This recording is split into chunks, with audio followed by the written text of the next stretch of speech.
Mwah! Hello. Hello, how are you? I'm fine. I want to say welcome to everybody. We haven't posted in a while, and we're knitting around LA in quarantine in our homes. But no, our hearts go out to everybody who is very struggling and very challenged with what's going on. We fortunately are, comfortable in our homes, and Mhm. I mean, it wasn't a big change for me. I was staying home alone most of the time anyway. Well, And that's my kind of life as well. So um, it's more of a stretch because, of course, things that we would normally be able to run out and get, basic food supplies and things like that. You're not able to do that now. And either for myself, I have a darling next door neighbor, young man who very willingly braves going out, and I always just say to him, if you're going for yourself, do not go just for me, just to pick. If you're going to the store, just, in fact, he's going to go tomorrow. I'm almost out of milk, so I just need I said I need a few things, milk and cat food, and I'm set. Oh, and I've Doritos too. Well, yeah. you know. Yeah, and I've been going to the store once a week. I run one or two other errands, and that's all. And I'm Mhm. staying home, and I'm here with my little dog, and knitting really a lot. I know you have. You really, really have. Yeah. Oh, yeah. Make my own joy. I make my own joy. That's your new So, acquisition. yes, Oh, that yeah. is my. I don't have coffee today. I have Are you drinking tea? it's tea. This is the spun glass that I got at Freehand, and I can't Yeah. remember the artist's name. It's somebody from the San Francisco Bay Area. So let me finish with Arne and Carlos are doing a fabulous color work project where they're posting the instructions to a different square each day. And they were in quarantine for 2 weeks, but they're still sheltering in place. And they're continuing to do this project. I don't know what day they're on anymore. I've lost it. I think they're on day 14. And so they're doing that. Yeah, something like that. It's really fun. They also set up a Facebook page just for that project, and all the patterns are there, and people are posting their squares, and so that's something to check in on. There's all kinds of virtual knit nights going on, and there's a page on Ravelry that has a list of them. And ideally, I'll link for it and put that in the show notes also. And what our local Yarn Over truck has been doing virtual knit nights. It's just that she keeps doing them at times. I can't believe I have plans, but at times when I have other things going on, like she did. I think she did one at 2 o'clock in the afternoon on Sunday, and Sorry. I was just hanging out with my husband. Oh, kitty, kitty, kitty, kitty. Buddy stopped by to say hi. He's gonna go. Sorry. Oh, I haven't. Somebody's here with me somewhere, but he's Yeah. it's all afternoon. My other guy, my girl is down here.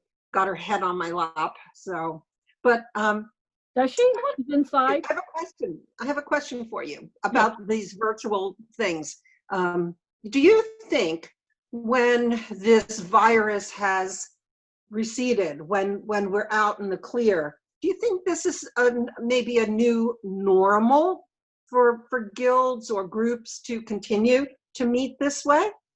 What do you think about that as an idea? I think it's a good idea. And within our guild, the Nerdy Knitters of the San Fernando Valley, it's in the back of my mind to see if we can visit that. And when we start meeting in person again, like for instance the guild meeting, could we set up a laptop with Zoom or Google Hangout or some platform so that people who can't make it to the meeting would be there on the laptop screen and be able to see us I mean, it's something definitely to explore. The one thing about it is, as we have discovered, and we discover every single time we wade into the internet, is there's always little glitches. Yeah. You and I mean, we recorded yesterday and we are re-recording because it didn't record any sound, and I don't know why. I tried to diagnose it and I couldn't. And so I had recorded on my iPad. And so today I'm recording on my laptop, and I'm just crossing my fingers. I also didn't do a test. I did a test last week. We were going to record. And it worked fine. I don't know what our busy schedules in quarantine, we couldn't get it together to record, So anyway, and people like Meredy on the Yarn Over truck, since it's not really a shop where she has the big table and she can hold a knit night. Right. The virtual knit night would be a great thing for her to continue. Yeah. Yeah, and then she could actually pan around and show you what she's got in the truck. Yeah. So, but she's a person who, her shop isn't big enough to have a knit night in there. No. And we'll just, oh my gosh, it's raining again. Yeah, it's just barely starting up here. It's definitely a full rain. Oh no, we up on the mountain. I've got some gray skies, maybe some sprinkles, but nothing to speak of yet. But I know it's coming, so. Oh yeah, for sure. So, oh well, this is our water supply for the summer. We need it, and it's we just need it. It gives us snow and mountains, and that's our water supply for the summer. Well, tell me. Yes. How have you been knitting? I've been knitting. I know, but our internet friends haven't seen it, and they don't know. So I'm leading off with that question. A lot, every day, several hours a day. And you're my hero. You're my inspiration. I just hiring you to want to knit. I know. But and yesterday what we talked about, and we should revisit, is try and do this, you and I privately, once or twice a week, maybe try for a couple of hours. What the internet didn't hear from yesterday is my confession that I love your company, and I knit better with you than I knit by myself. It's the camaraderie, I like that. And in quarantine, I have all the time in the world. I always have all the time in the world, but I just can't seem to get going. I'm not like you in that sense. So I look to this friendship as a way to help me move forward in in knitting and what I do. So I appreciate you very much. So I'm putting that out there for the world. I appreciate you. But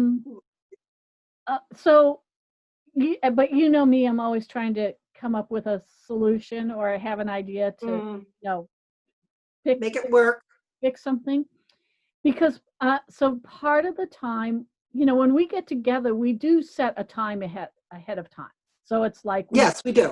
So we should have it planned, and then you'll know that we're going to be knitting together at a certain time. And the one thing that I regret, and we'll have to see if we can work on that, is that when we're together, and if you're having a challenge with something, I can pick it up and I can look at it. Yes.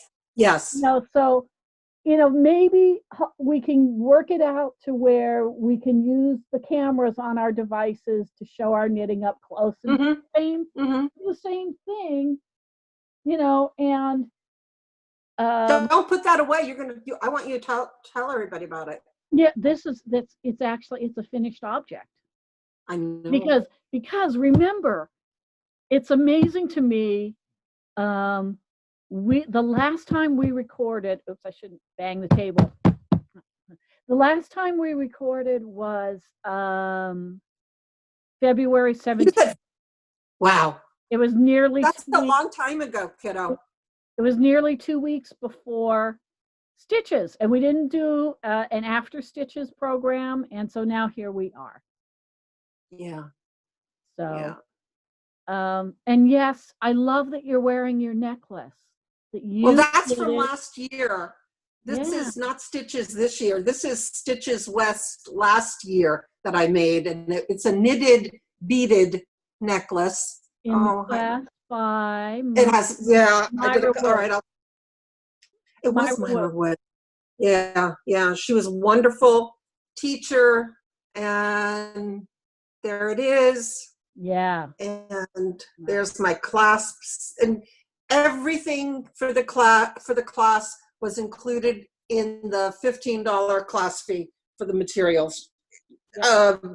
Latch, hook, everything. I mean, she was amazing. Beads, you picked what you liked, and I couldn't have been happier with the class. So yeah, I just thought I'd wear something. Oh, when they start doing knitting shows again, we should put into Stitches to request that they see if they'll do that class again, because I had wanted to take it.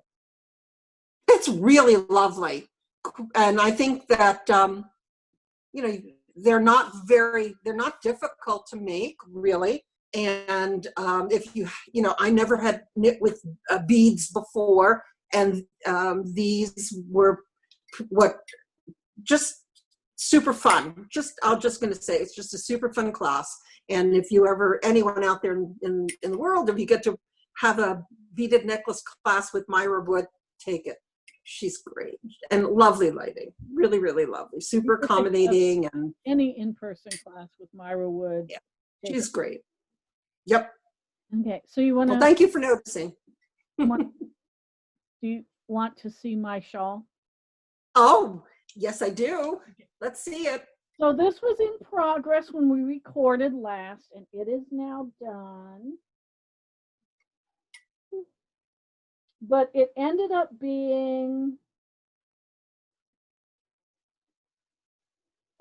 me calling it the How Not to Design a Shawl.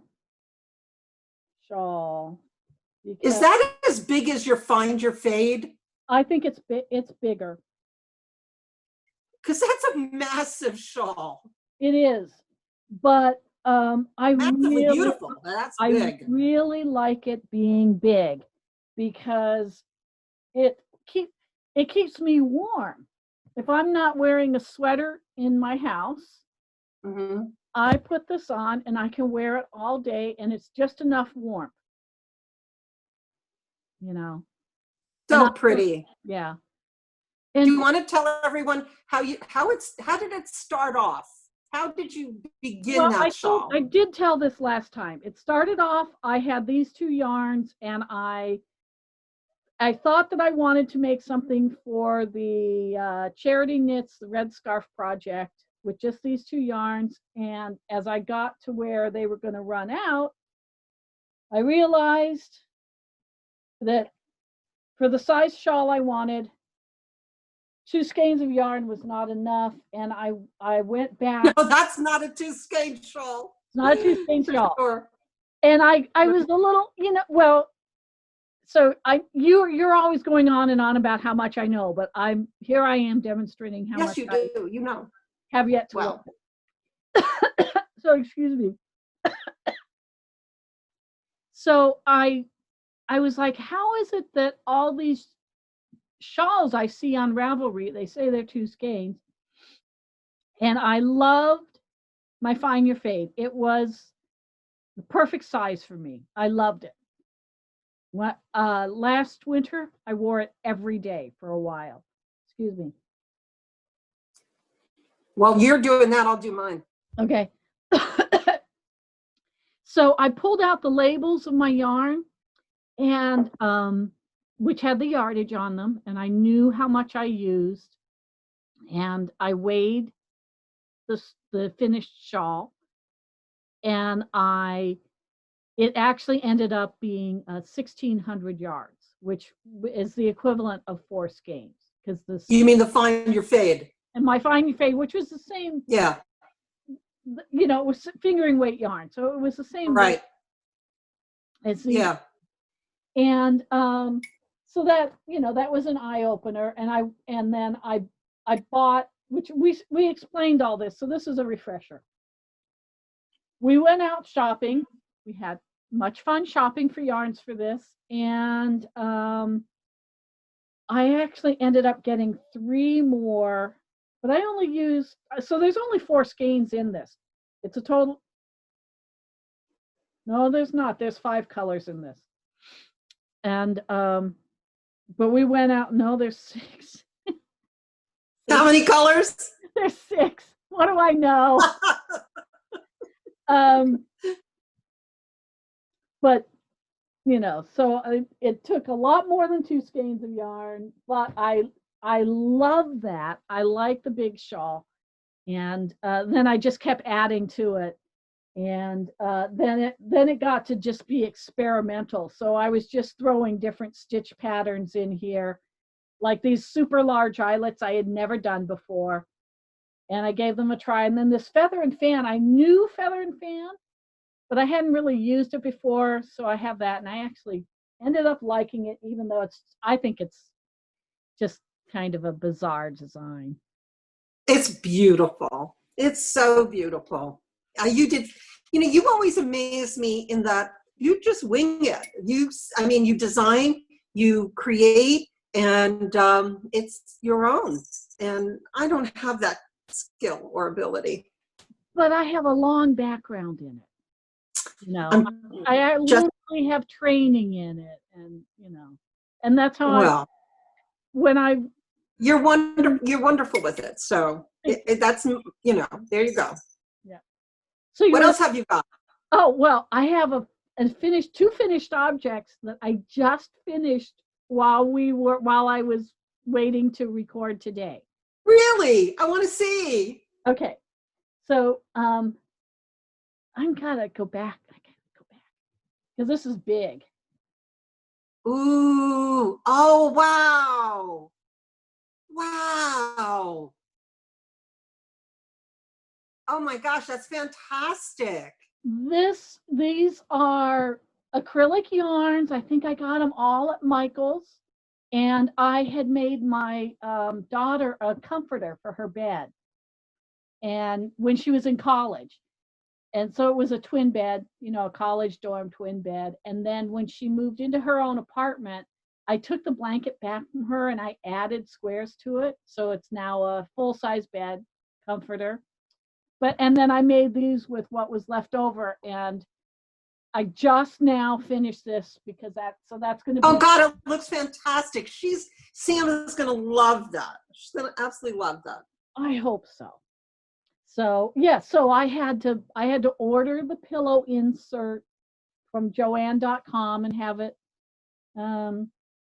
delivered. And I have this twill. I made a twill in lining inside to cover the. Mm-hmm. I just now finished that. And let me get something else that I just now finished. I hope you like it. All right, go. Oh, we're starting to drizzle. I'm looking out, and I'm seeing drizzle. Oh, I'm north and west of you, and I think these storms are coming down from the north a little bit. Oh, okay. West. Okay, I showed you this the other day, but I have now finished it. Oh, how stinking cute! I have this. This is like super, actually very expensive designer interior home decorating fabric from the Pacific Design Center, but I finished it. So I made it a drawstring that is also a shirt. Oh, adorable! Oh my God, Julie, that's so cute. That's how I finished that. The things you do in quarantine. So. That's precious. That's so cute.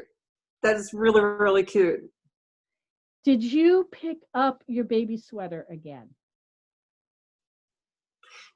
No.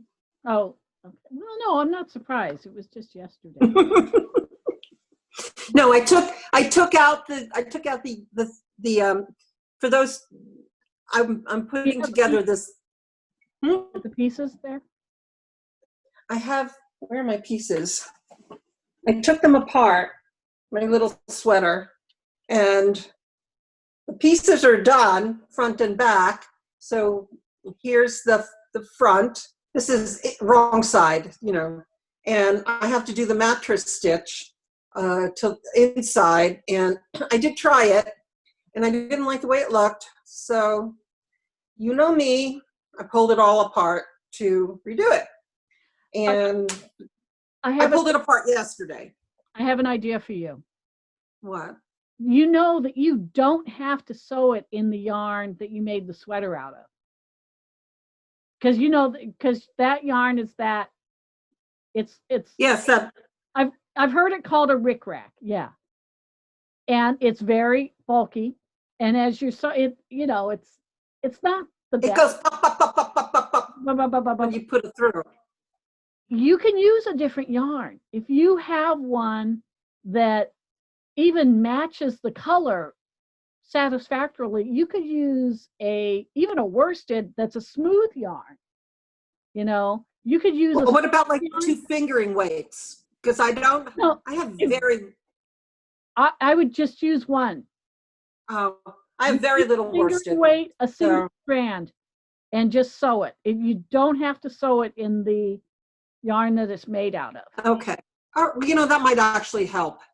That could very well help, because it was hard to pull them to line. It was just, and plus I wasn't really proficient in the stitch, and I thought, well, you know what, I'm just going to take it out and do it over again, because that's what I do. Well, I'll do. Okay.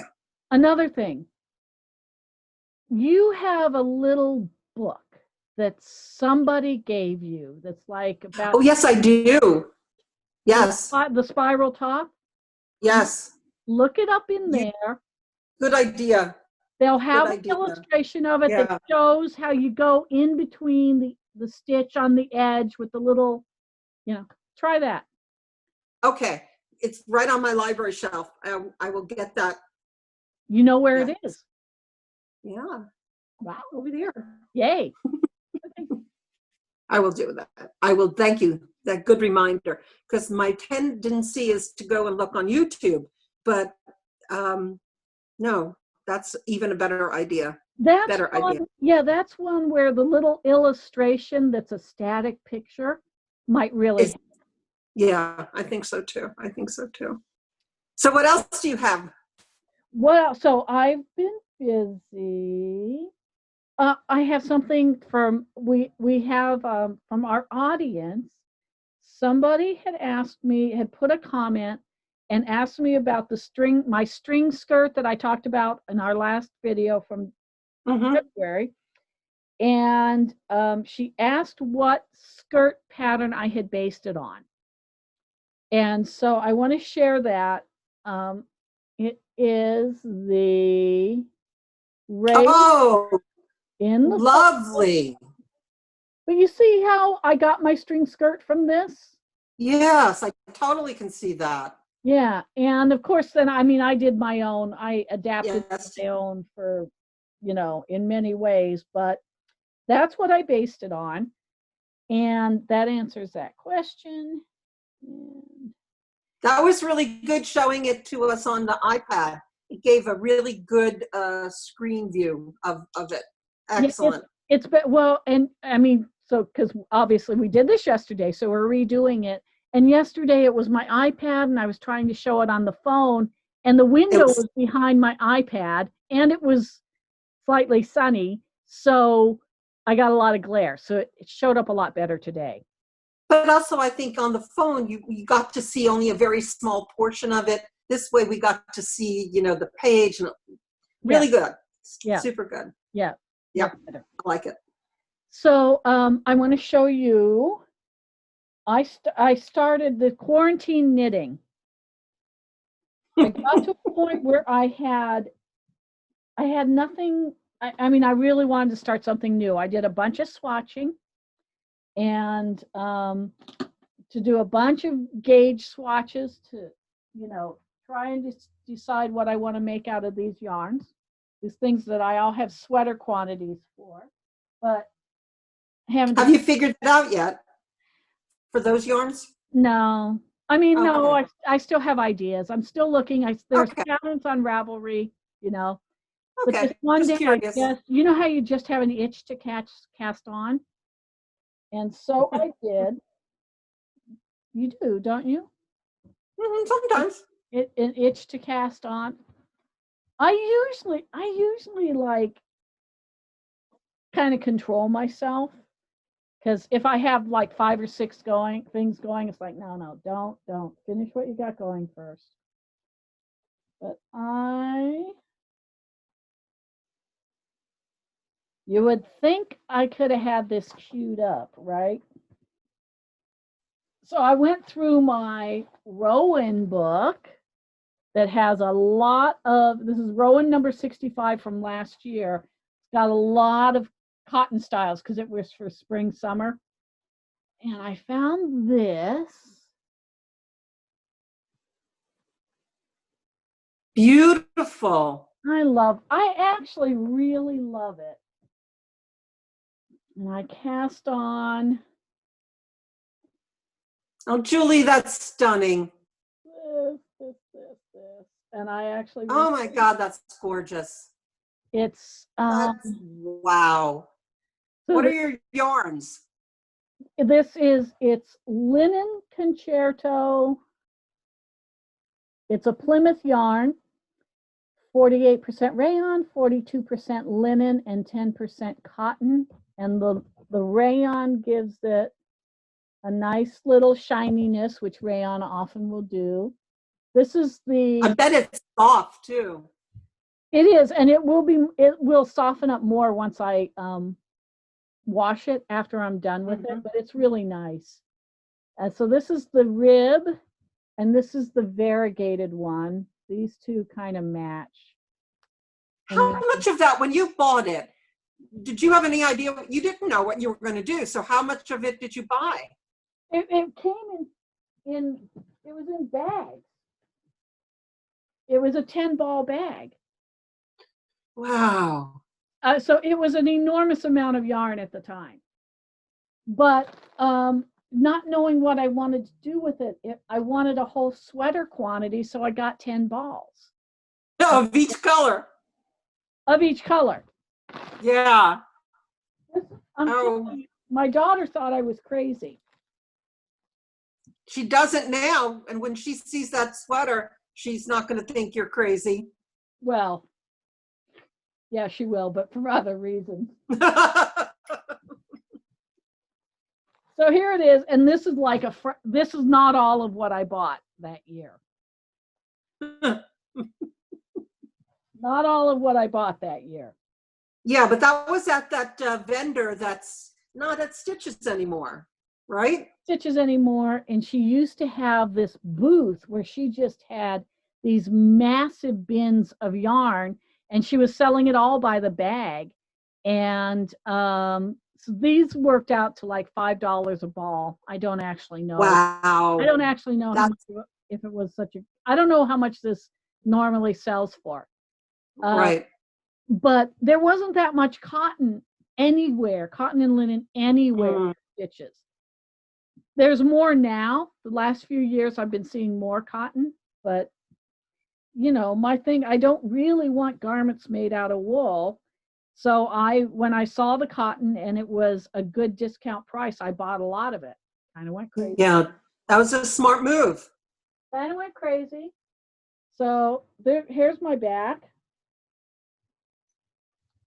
And here's my front. Wait. Don't stop moving it. Bring it over in front of your face so we see. There you go. Okay, and I see what you're doing in the center. You're going to steek it. I'm going to steek it. I'm going to steek it because because if I'm steeking it so that I can knit straight across and have the two sides of the front match each other better, the stripes will match each other better. The distribution of the color coming from this will be the same proportion as the back. Because if I knit each front separately, the same amount of color, instead of going all the way across, really hard. And each block Mm-hmm. be higher. And if as my tension changes, if my tension changes, then the two fronts are going to match each other perfectly. Or like, Right. if I make a mistake, like on here, I accidentally put 2 extra rows in this section. If I do that on the front, then both the sides are going to match each other. Right. I like to do that. And then so how you steek is that you put 7 extra stitches in the front. And what I do is if I'm doing all knits on the right side of the work, these will be purls. Oh, so you can differentiate easily. Yeah. And also it because of the way, the way that knit stitches function, it folds back neatly. And then, but I don't do that on the ribbing. So when I come back later, I will pick up to do a rib on the center front rib. Mm-hmm. But I won't have the fold back part on the ribbing on the bottom ribbing. Gotcha. So that's just gorgeous. And I just have this pinned together with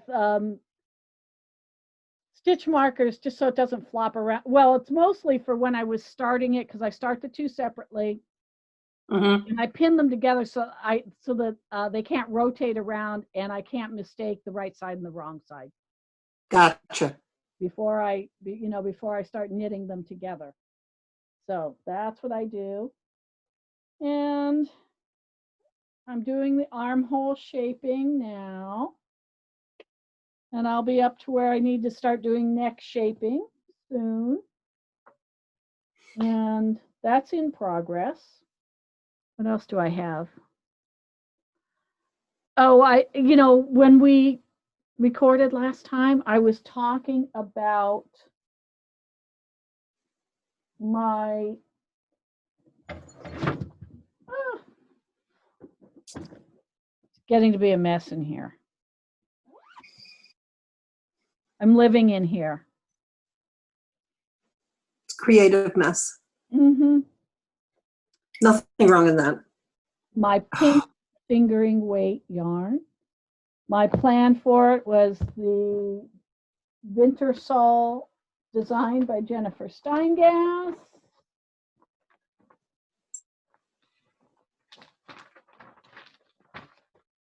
This one. Her patterns are so beautiful. They are.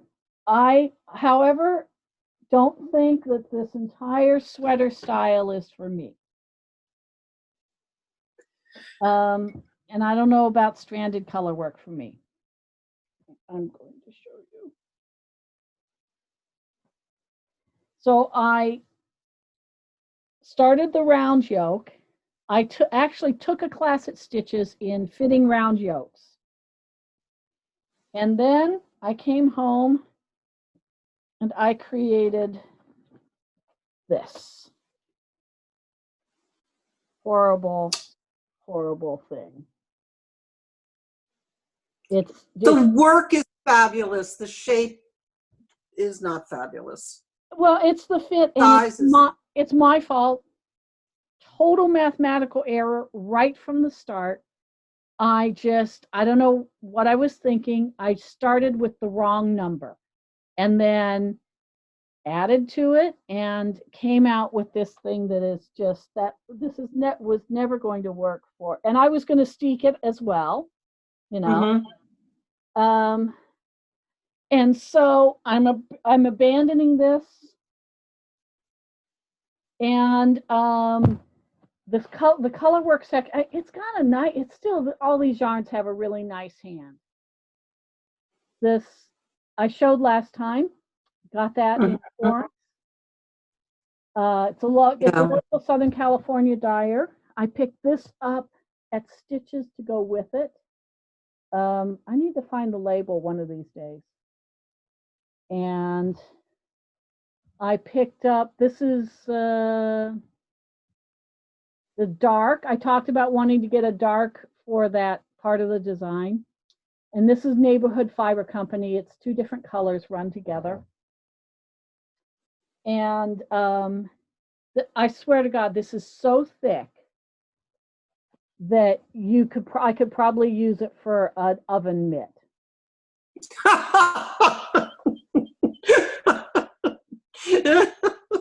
That's pretty funny. I think so. I think you could take a pan out from under the broiler with it. And so I've been mulling it over. I finished this right before the shelter in place orders started. Right, I finished this that week after our knitting retreat. It's a shame because it's so beautiful. It's just massive. It's just massive. It is. It's just massive. But I still have. I didn't use hardly any of the pink. So I still have almost all of the pink. And I'm gonna do something. Well, if you took it all apart, you'd have all your yarn back. I know, but it's the time. It would take a lot of time. See, I still have a lot of this. The 2 balls from Neighborhood Fiber Company. These 2, there's still plenty of this. And I have other yarns also. Where'd the other yarn go? Because if you ever wanted someone to volunteer to do that for you, if you ever want it undone, you're looking at her. I would. Yeah, thank you. I would do it.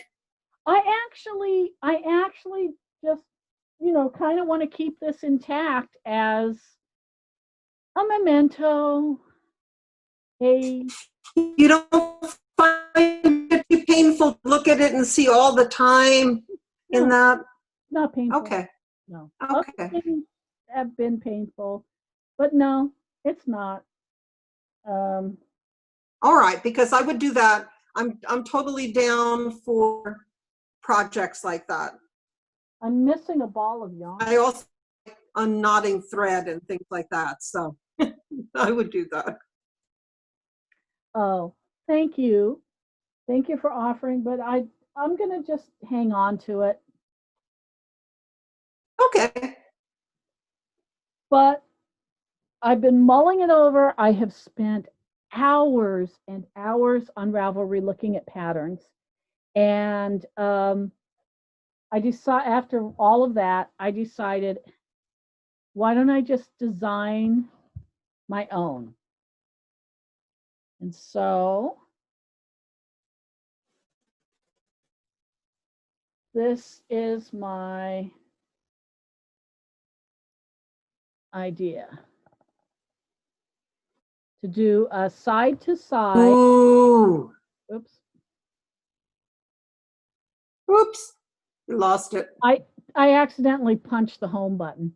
Side to side, starting at the cuff, working this way, increasing the sleeve, and then cast on for the body.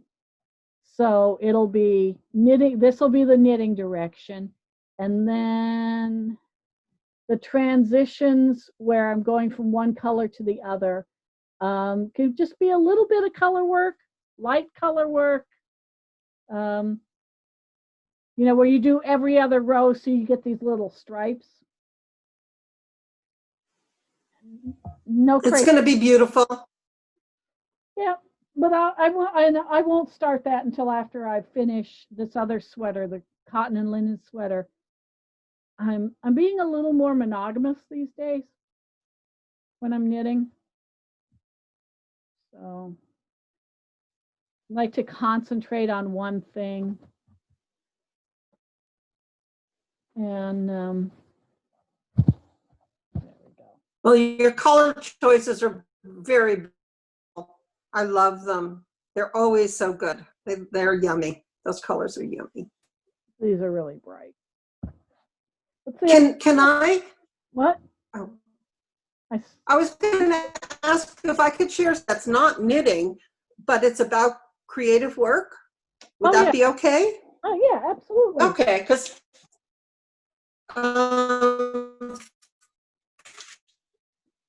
I subscribe to this magazine called Uppercase, and it's their tag is for the creative and curious, and it comes out I think every other month, and there's it's one woman does it. She's up in Canada, and it has lots and lots of creative work in it by many different artists.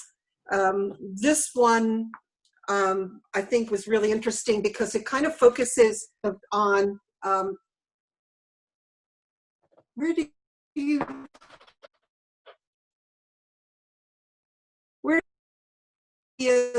come from? Where do you get your interest? Talk about what is their inspiration? Where do they find their muse? And one thing that I read, and there's a lot of things in here about painting, ceramics, lots of things. And something that kind of hit home to me when I was reading, and it was, she says, this artist was saying how she has adopted an attitude of flow about recognizing things in her work. And in trying, she realizes that she has fear when she works. And she said one of her favorite exercises is to look inward and ask her of herself, what are you afraid of avoiding right now in your art?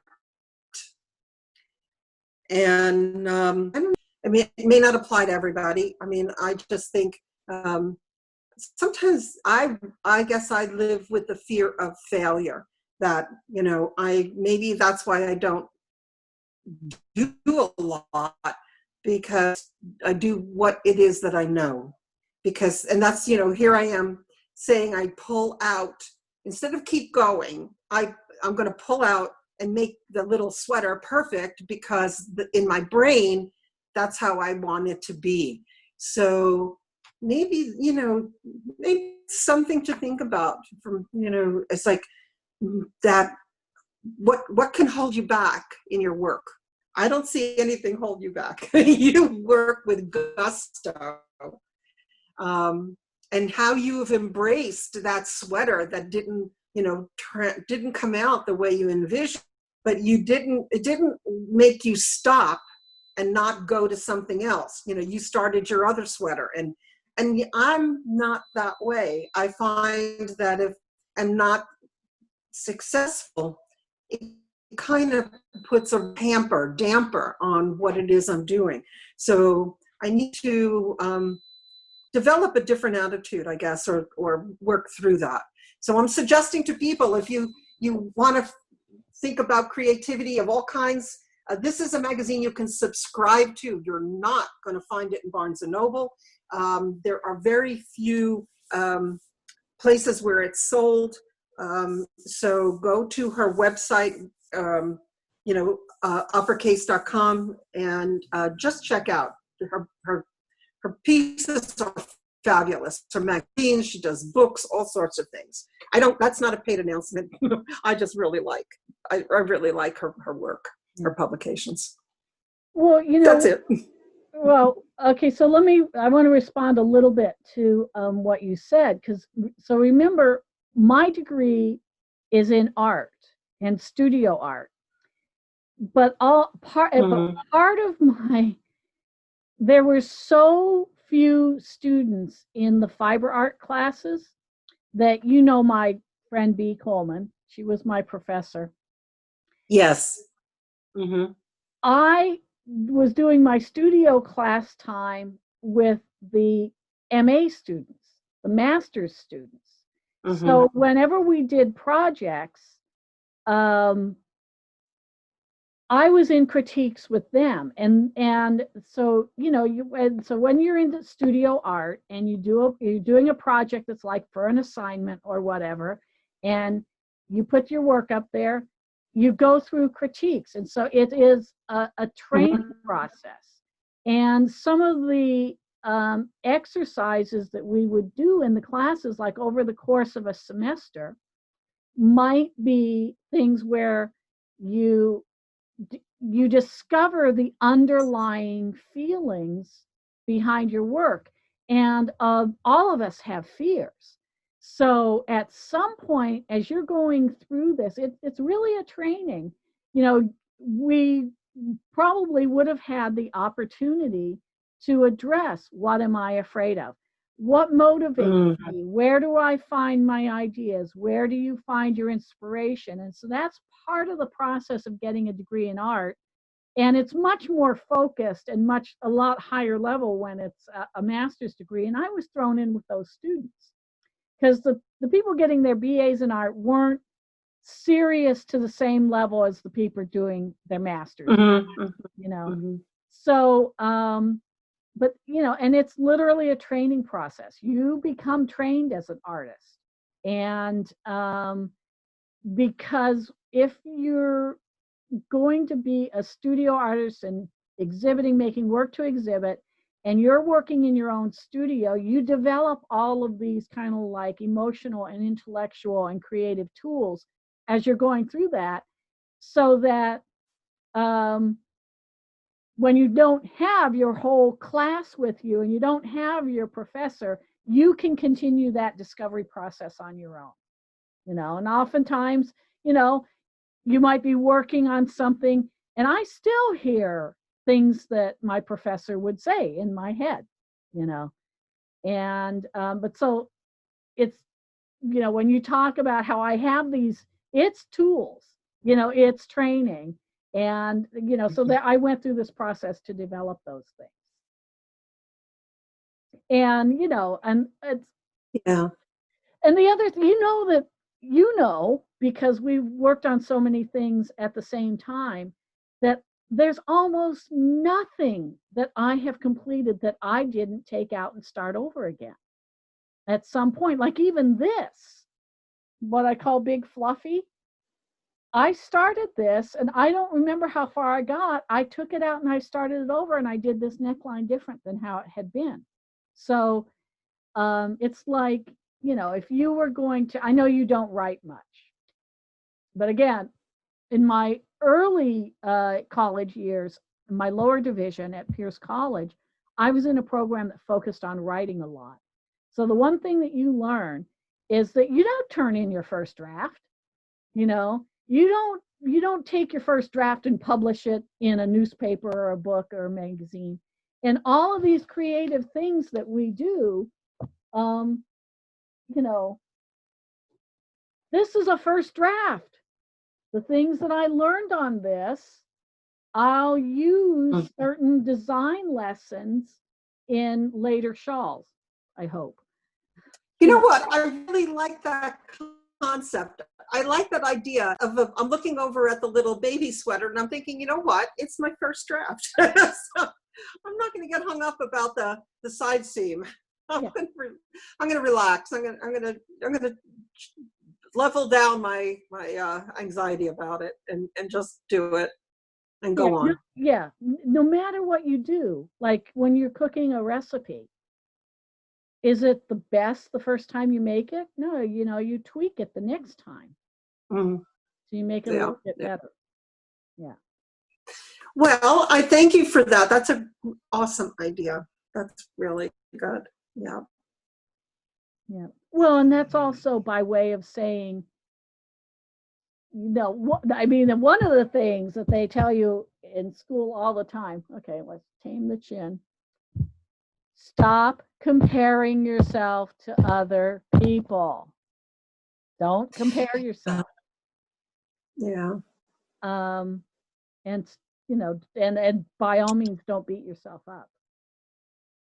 I think that's probably a, really good advice to people out there, people who are maybe going to be watching this podcast, that they have those feelings too. They're thinking my work isn't good enough. My technique isn't what everybody else does. And the reality is it's what you're working on. It's what you do. And even I mean, you just keep going forward. You are enough. Isn't that's a saying that's been going around, right? You are enough. And I do it too. I mean, I watch these YouTube videos and I think, oh my God, our videos, Yeah.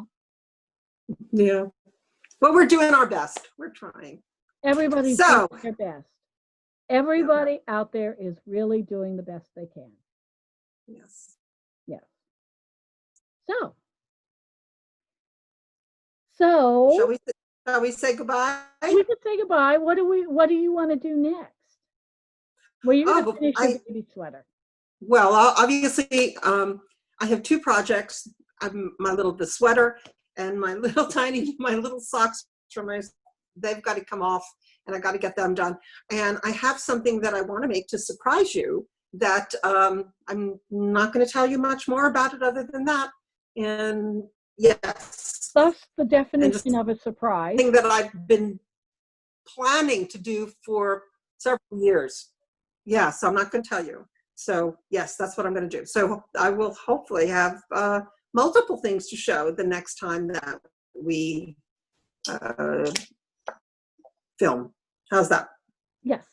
Okay. So I'm going to stop the recording, and then, but you and I are going to stay on, and we'll set our next time we're going to get together via Zoom. And so for now, okay. Goodbye, world out there. Bye, world. Take care. Stay well. Stay healthy. Do whatever you need to do to keep your spirits up. Yes. Mm-hmm. All right. We'll see you soon. And we'll see you soon.